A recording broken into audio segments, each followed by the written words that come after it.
I'm Kirsty, and today we're back in the garden to look at one of my favourite plants. Now, I've always been a lover of Clematis. I used to be a member of the British Clematis Society, and we used to go around giving talks to horticultural groups. And what I decided to do today was, there's a brilliant man on YouTube called Ken Black, and he specialises in Clematis, and he has a brilliant video on what to do when you buy a Clematis from the supermarket. And we're talking one of the little ones that costs about £1.80, something like that, and why they quite often fail when you put them in the garden. So what I decided to do was try this out, because I like a supermarket Clematis as much as the next person. So I went out to try and see what I could find this time of year. So we're sort of mid-August time just now, early to mid-August. So in our local Tesco I found these all reduced. So they were originally £3.50. So I can imagine maybe they're slightly older plants than the ones Ken had on his show. They still look young. They still look, they've got quite a lot of foliage. Watch my washing, sorry, it's a very windy day. I'll just just warn you, it's very windy today. Yeah, so maybe they're 2 years old rather than just a year. Not sure about that, or maybe it's just inflation and they've gone up in price. But these would normally retail at £3.50 in Tesco. So, and I've got them all for £2.63. So, bit of a bargain. They all look great. So, as Ken was saying on his show, a lot of the ones you get in the supermarket are the old classic varieties rather than the newfangled ones. So the ones I've got here are Ernest Markham, which is, let's have a look. Does it tell you which group it's in? I would guess it's group 2. Tried and tested variety loved for its large velvet red magenta flowers that reliably bloom from midsummer year after year. So it's a group 2, I would say. But we can look it up in our Clematis book. So that's Ernest Markham. Next is Alteria. Well, I do not know that one, but it looks lovely and purpley. Let's have a look. A vigorous, deciduous perennial climber with dark green leaves and dark purple flowers with prominent yellow-green anthers. So it's not telling you when it flowers. Oh, here we are, June to August. So it's another midsummer, large flowered hybrid, I would think. But as I say, we can look it all up when we're labelling them. Next, Pilou, that's a well-known one. Element of surprise. First flush of flowers in late spring are double, so this is a double and then goes to single if it reflowers late summer. Very nice. This is a March to August, so slightly earlier. These are all good to know when you're going to prune them, because you don't want to prune off the growth that's going to flower for that year. This is Carnaby. Sorry, there's a car alarm going off somewhere. Compact free-flowering Clematis grows in well in shade, oh very good, and in a pot. Deep raspberry pink blossoms have deep bars in the centre of the sepals. This is May to June. Now I mistakenly bought 2 of these, so maybe we could have one in the front and one in the back. Then we have Star of India, another lovely purple one.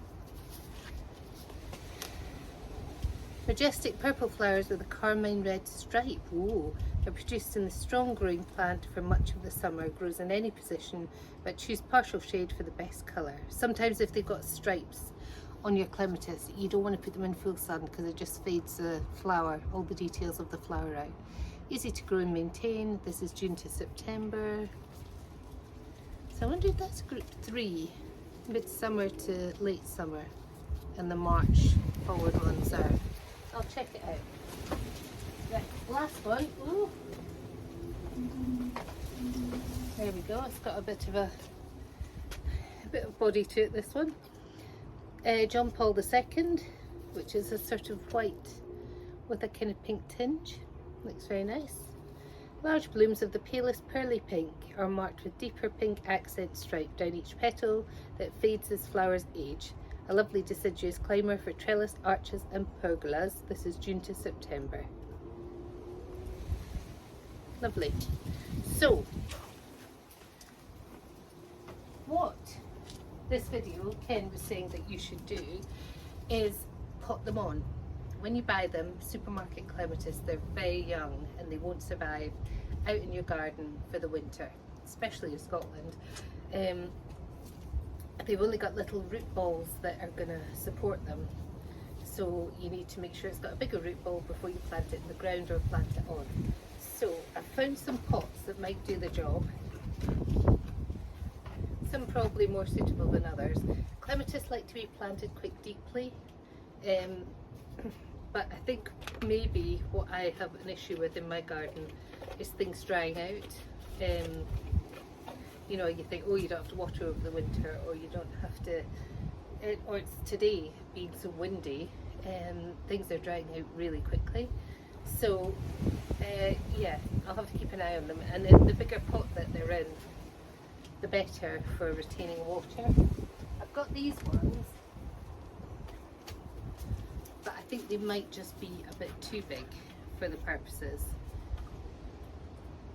I don't know. I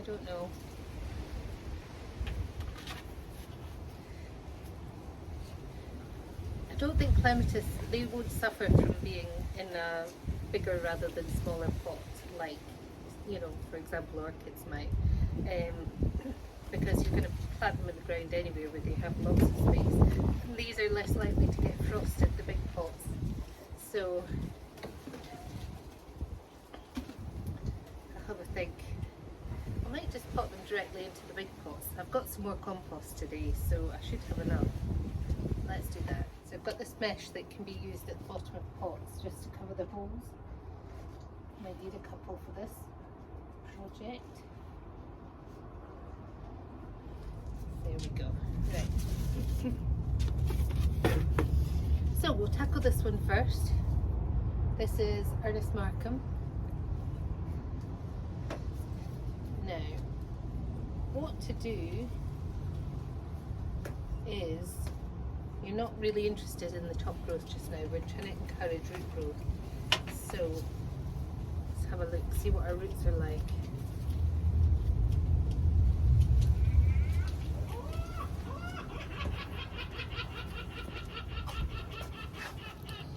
They're not bad. It's a small root ball, but they look healthy and lovely. So that looks good. These little bits that you see are food that are in the compost when it comes from the nursery. Right, I'll just pop this here for a second. Right, so I put some compost in there. Now, while I was in the garage rooting about for something, I came across some root booster from Richard Jackson's garden, Flower Power. So I'm not got much of it left, but I'm going to add a little bit to each pot just to help the roots grow.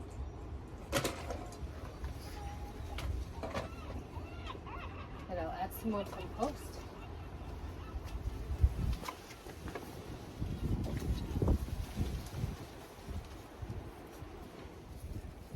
So now I've kept my sticks in here. I might get rid of them and re-stake it in a bit. Make sure it's right down where you want it and fill it up with compost.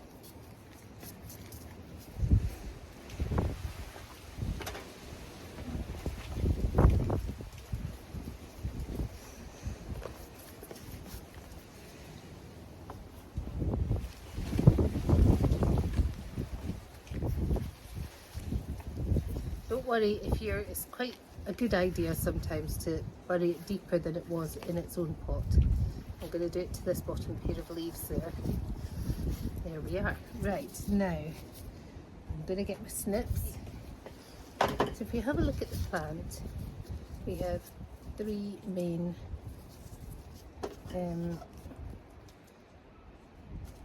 stems. There we go, take that off. Which are all clinging to each other a little bit. So what I'm going to do is I'm going to cut them all just before a healthy set of buds. Buds, leaves, healthy leaves. So I'll do that there, there, and there. And what that will do is, I might get a big stick, I'll put a wee stick in just now. What I should do is encourage the plant to put on root growth rather than top growth. And that's it. And that one is the earnest marker. I'll put that one there just now. I'll put it to one side until we water it. I'm going to choose a bit of the garden that is quite sheltered to put them in just now. Okay. Next. This one next.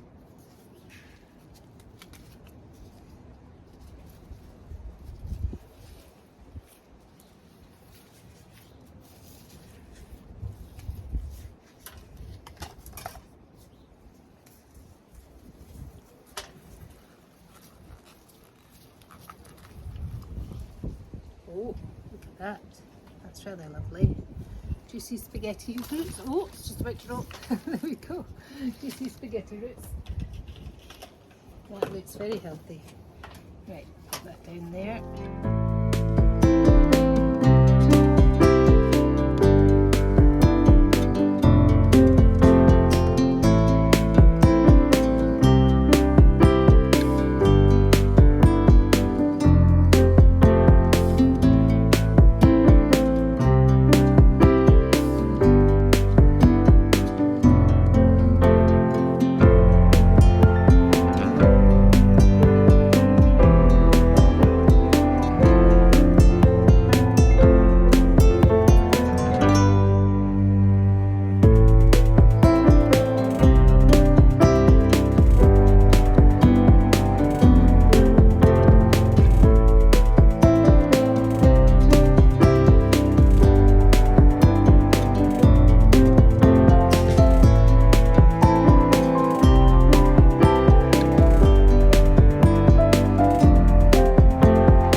Okay, this is where the clematis will live for a bit.